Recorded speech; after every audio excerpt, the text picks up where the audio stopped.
Hey everyone, so if you're applying for jobs and want to make a professional resume and cover letter using Zety, yeah, this can really boost your chances.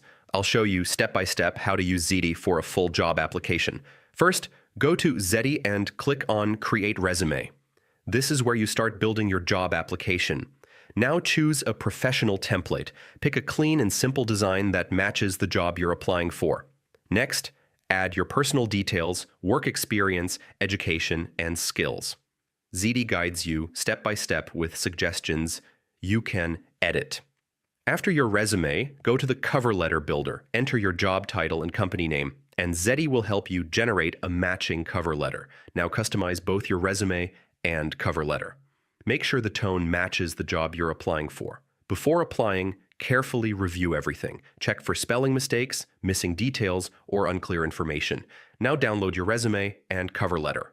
You can export as PDF or Word if you have a paid plan, or use the text version and format it yourself.